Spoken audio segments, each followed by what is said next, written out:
Hi there. I've been doing a series of videos today and talking about getting connected and logging on. And then one of the primary reasons we feel that people will have arrived on this site is they're wanting some help from God if He is there.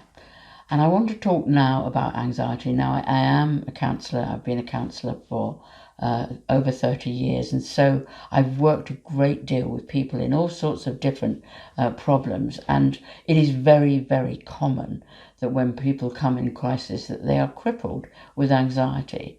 Now, I just want to talk about kind of generally what those anxieties are kind of focused on. And I have to say, for me, I had one or two events and situations that happened in my childhood that I kept for secret for many, many years, and it left me with a terrible feeling of unsafety. And it took me a long, long time to figure out why I felt so deeply afraid and insecure inside. And that for me was because I'd been through childhood sexual abuse. And so I do understand anxiety. And I have been through that, and I felt very crippled by it. And I've worked with a lot of people. And anxiety is a terrible thing. It completely overtakes you and really ruins what you're going through in life. It's like a horrible thing that stalks you, and you think you've thrown it off, and then you come back in your mind, and there it is stalking you again.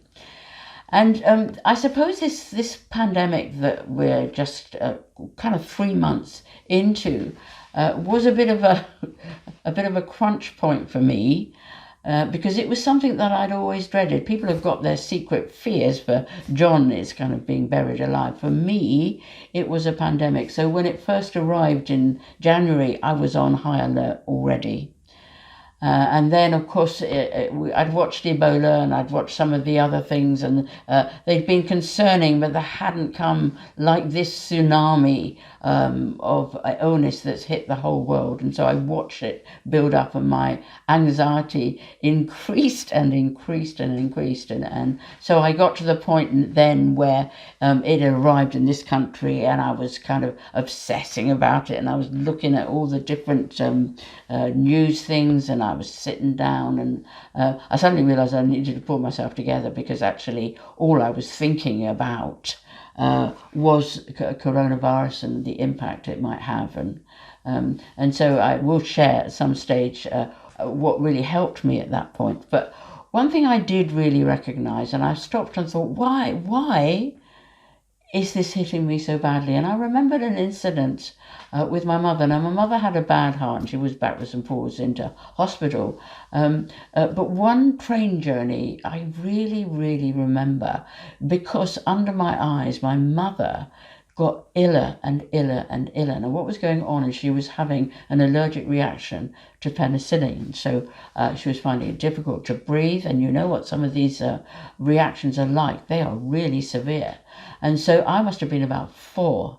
And suddenly I was aware that my mother wasn't really taking care of me. I almost had to take care of my mother. And we somehow got to the end of the station. We'd come back from hospital, actually. And I remember getting to the end of our road and finding the neighbour, and the relief I felt when I could hand my mother over to my neighbour, because she was in a sickness that I couldn't do anything about, that was clearly getting out of control. She didn't know what was happening, and I felt as if she was dying in front of my eyes. Now, she did recover, but that had a huge impact upon me. And so I remembered that, and I realised that I wasn't just dealing with this sickness now. I had an issue from the past about how frightening illness can be when it appears to take you over and you can't do anything about it. And so I was accessing a present concern about the pandemic, and I'm calling that a concern because it was a real anxiety. It was based on something that was concerning. It was a valid anxiety because it was a really concerning thing. COVID-19 is a really concerning illness. But I also was accessing a fear in the past, which was coming to the surface. And so the real concern was triggering a past feeling of unsafety. And that is often the case when people come to my counselling room. They're anxious about what is happening, but they're aware that something bigger has entered the room, and finding out if it's triggering off something in the past can be really helpful, because at that point you can kind of sling an arm around yourself and say, well, it's understandable. This is particularly hard for you because of that. And maybe in this particular situation, it may be that you lost a loved one way back, and this has come back into your mindset. And again, so you got a double whammy here. And then the other anxieties that come in are what Mark Twain, this classic quote, he says, I've been through some terrible things in my life, some of which actually happened. And that's the what ifs up ahead. Now, Jesus was very wise. He really advocated the living in the now. This comes out in AA, is one day at a time. And it is really easy for us to slip into being fearful about things that might happen, but actually don't. And I've spent hours, maybe days in my life projecting myself into situations that could have happened that never did. And so we have three sorts of worries. We have the worry that's happening now, the worry that it's maybe triggering of something that happened in the past, and the worry that we can see it all cascading down like a game of dominoes. This situation is going to bring chaos into whatever lies ahead. And so we go into our own little version of, if you like, Dad's Army, which most of us know is we're doomed. And I have to say, to help me in the future, that was a little device that kind of, a little practical thing, because I had to find a way of describing this bit in me that catastrophized about something that might happen, but actually wasn't happening. And I kind of, I came upon this little thing, and when I go into, we're doomed, it lessens the tension, because I'm beginning to laugh at myself, and I'm beginning to acknowledge, here I go, into catastrophization, into looking ahead and seeing the worst possible scenario. Pull yourself together, girl. Most of what you worried about hasn't actually happened the way that you feared it.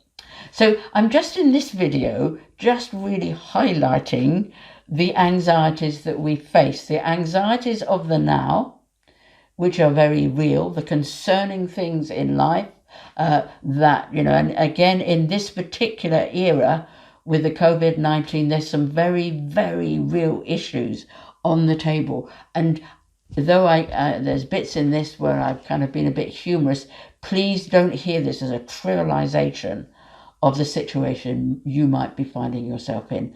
There are some really rough situations out there.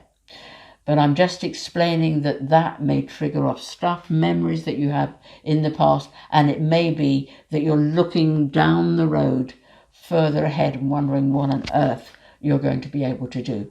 Now, this is about finding God in a time of crisis. So can God help you with these anxieties? The answer is absolutely yes. So please listen to the next video, and we're going to be talking about what I call God's secret weapon for anxiety.